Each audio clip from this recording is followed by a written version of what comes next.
A federal appeals court is blocking a New York prosecutor from obtaining President Trump's tax returns while the president's lawyers continue to fight a subpoena seeking the records. The three-judge panel ruled after hearing brief arguments from both sides. The president's lawyers had asked for a temporary stay while they appealed the lower court ruling granting Manhattan District Attorney Cyrus Vance Jr.'s office access to his tax returns. A lawyer for Vance's office had argued further delays would only impede his investigation. Fox News has learned House Speaker Nancy Pelosi visited a San Francisco hair salon yesterday for a wash and blowout, despite local ordinances keeping salons closed amid the coronavirus pandemic. Security footage obtained by Fox News, time-stamped Monday 3:08 p.m. Pacific, shows Pelosi walking through E-Salon in San Francisco with wet hair and without a mask over her mouth or nose. Pelosi spokesman Drew Hamill maintains the speaker was following the rules. Quote, the speaker always wears a mask and complies with local COVID requirements. However, the owner called the whole incident a, quote, slap in the face. Let's go in depth on the presidential race tonight here in Pennsylvania. Joining us, Vice President Mike Pence. Thanks for joining us. Good to see you, Brett. Obviously, you have a lot of supporters here. You see fertile ground in Pennsylvania. A lot of enthusiasm on the ground. You know, Joe Biden's boyhood home is not far from where we're seated, but this is Trump country now, Brett. And I think it's because of the choice in this election. In President Donald Trump, the people of Pennsylvania see someone who's kept all the promises that he made. We rebuild our military. We revive the economy through less taxes, less regulation, more American energy. We stood by the right to life and religious liberty. And Joe Biden, by contrast, despite his heritage in this area, now leads a party that I think has been overtaken by the radical left. They want higher taxes, socialized medicine, open borders, abortion on demand, and actually want to cut funding to law enforcement. And what I saw here today, what I saw on the road the way here is that we're going to win 4 more years for President Donald Trump in the White House. You know, Vice President Biden was here in Pennsylvania yesterday. He said, among other things, does anyone believe there'll be less violence in America if Donald Trump is reelected? How did you take that? Well, I didn't know how to take it, to be honest with you. Yesterday we heard Joe Biden kind of, mouth words against violence in the streets, but then he very quickly criticized law enforcement. He described an unwarranted police shooting while an investigation is still going on. He never mentioned Antifa. He never mentioned the radical left mobs that have been tearing asunder and setting fire to many of our major cities over the last 3 months. And I think that what the American people know, and they saw it today in Kenosha with President Trump's visit there, is we have a president today who is going to stand for law and order. We're going to stand with the men and women of law enforcement. We're going to give them the resources and support they need. And we're going to continue to call on governors and mayors to do their job and restore order in the cities where we've seen the kind of violence that we've seen over the last several months. Here's more from your predecessor, former Vice President Biden. This is a sitting president of the United States of America. He's supposed to be protecting this country, but instead he's rooting for chaos and violence. The simple truth is, Donald Trump failed to protect America. So now he's trying to scare America. Trying to scare America? Well, I think that's the kind of rhetoric that people here in Pennsylvania and around the country see straight through. I mean, what the American people are concerned about are these left-wing mobs that have been allowed to run roughshod in places like Portland and New York and Seattle and over the last several days in Kenosha. I mean, look, there's no excuse for what happened to George Floyd months ago, and justice will be served.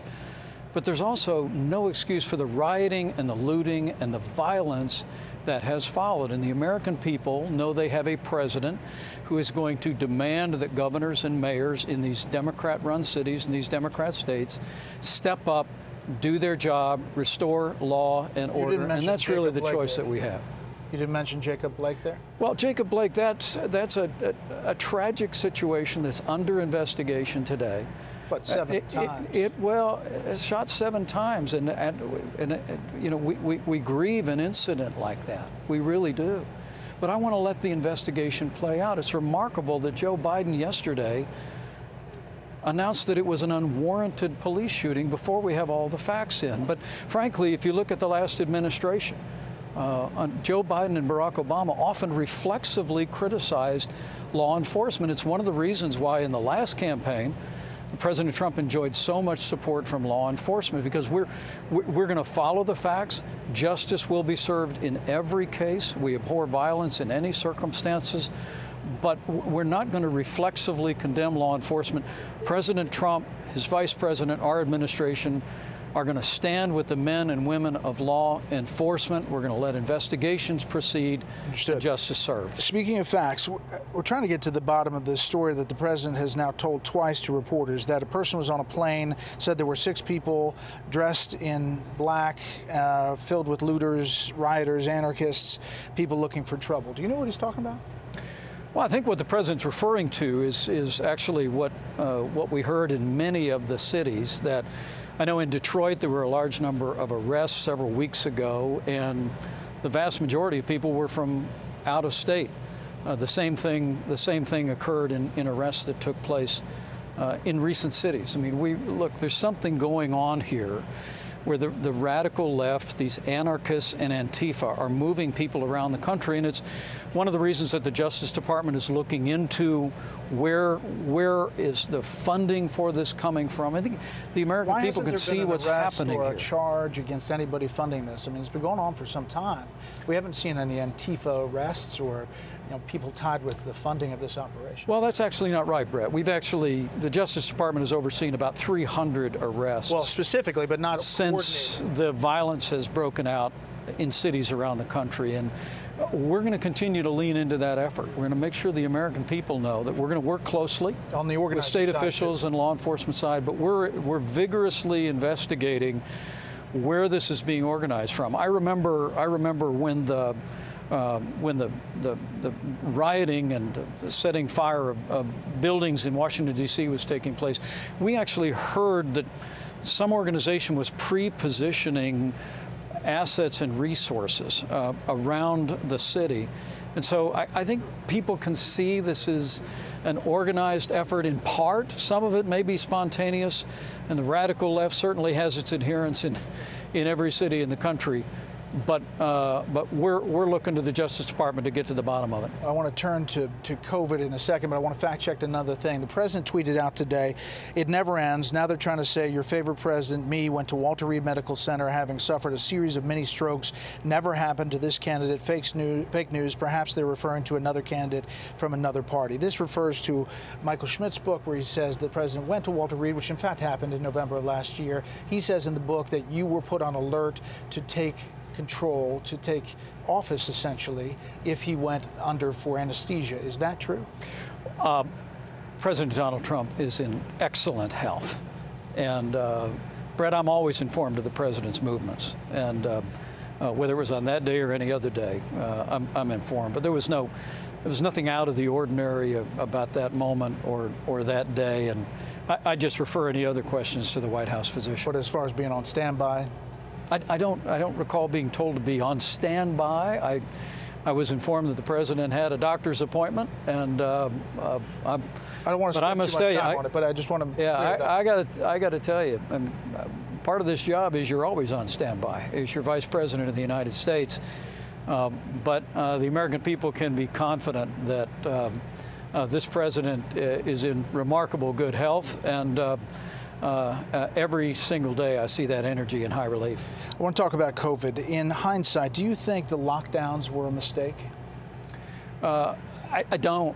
I really do believe that when the president made the decision to suspend all travel from China, when he stood up the largest national mobilization since World War II, when we asked the American people for what became 45 days to slow the spread, I think we saved countless lives. And those lockdowns permitted us to stand up the literally billions of supplies to our doctors and nurses and hospitals around the country, manufactured more than 100,000 ventilators in less than 100 days. And I really do believe the sacrifices the American people made during that time made it possible for us to ensure that no American who required a ventilator was ever denied a ventilator. Our doctors and nurses had the PPE that they required. We were able to reinvent testing to where we're doing 800,000 tests a day, more to come with the announcements of this last week. And, and ultimately, it put us in a place where every single day, I think we're one day closer to the day we have that vaccine, in addition to the therapeutics that we have, and we put this coronavirus in the past. You did a lot, but I guess I was asking whether you look back and could have done something different. We learned a lot as the virus was continuing, as did you. You were the head of the coronavirus task force, right. You've talked out about wearing masks and social distancing. Take a listen. Wear a mask whenever your state and local authorities say it's appropriate. So where it's always a good idea to wear a mask when social distancing is not possible. What further evidence does anyone need that this president didn't care less about the spread of this virus than to see what he did, vandalizing, by the way, the White House by bringing all those people there, no mask, no distancing, and the rest? He slapped science right in the face. Talking about the speech there on the South Lawn, no mask, no distance, but that's kind of what you were saying all along. Respond, if you would, to the House Speaker. Well, I appreciate the Speaker's concern about the American people, but President Trump and I trust the American people. You give the people the best information, and people make decisions in what they believe is most appropriate to their health. That setting at the White House was not only inspiring, but we also provided masks to anyone that wanted one, hand cleaners and sanitizers. But what's remarkable to me is that Nancy Pelosi had, to my knowledge, not a word to say about the gathering that took place outside the Lincoln Memorial the next day. I mean, literally thousands and thousands of Americans all gathered. But I would say in both cases, the American people were exercising those God-given rights enshrined in our Constitution to peaceably assemble. We did it on the South Lawn on Thursday night. They did it outside the Lincoln Memorial on Friday. And I really do believe that it is a choice between many in the Democratic Party that simply want once again to tell the American people what to do, and a president and a team in the White House that really trusts the American people to put the health of themselves, their families, and our country first. Your now opponent, Senator Kamala Harris, tweeted this: nearly 183,000 Americans have died from coronavirus, more than 16 million out of work. Students across the country can't go back to campus. More than 110,000 small businesses closed for good. This is Trump's America. How do you respond to that? Well, there's not a day goes by that I don't think of the families that have lost loved ones, Bret. As I said in Pennsylvania today, more than 7,000 Americans in this state passed away, and I wanted those families to know that they'll always be in our hearts and in our prayers. But I have no doubt in my mind that had President Trump not suspended all travel from China before we had a single case of community transmission in this country, had he not stood up the White House coronavirus task force, had we not suspended travel from other countries and then used that time working with the American people, 45 days to slow the spread, provided nearly $4 trillion in relief to businesses that has now created a foundation where in the last 3 months we've already seen 9 million Americans go back to work. I think the combination of all of those, for fair-minded Americans looking on, they know that this is a president who has led us through one of the most challenging times in my lifetime, and he's led in a way that put the health of America first. Last time you faced Senator Tim Kaine. Here's a little piece of that from your debate. Donald Trump supports our veterans. He won't pay taxes. Donald Trump has paid all the taxes that do you not take deductions? Gentlemen, this How does that work? Americans need to worry about whether Donald Trump will be watching out for America's bottom line or his own bottom line. So it's a different person that you're facing in Kamala Harris, but along the taxes line, why haven't the American people seen the president's taxes? You know, at first there was years of it was under an audit. Now his lawyers are spending a lot of time fighting a subpoena by the Manhattan District Attorney to try to get the taxes. Why not put him out ahead of this election? Well, the president's responded to that many times, and as I said in that very same debate, you know, the president literally has produced hundreds of pages of financial disclosures, which is what the law requires. But, you know, different than the time I was sitting for that debate and today, the American people actually voted 4 years ago to elect Donald Trump to be president of the United States. So you think that ends that issue? Well, look, I think at the end of the day, the American people are more concerned about their bottom line and their income than about the income of the President of the United States. I really believe that when you look at the fact that in our first 3 years, because this president kept his word to the people of Pennsylvania, and we cut taxes for businesses large and small and working families. We rolled back more regulation than any administration in American history. We unleashed American energy so that states like Pennsylvania now are part of an American energy renaissance. I mean, Joe Biden actually has repeatedly said that his administration would abolish fossil fuels.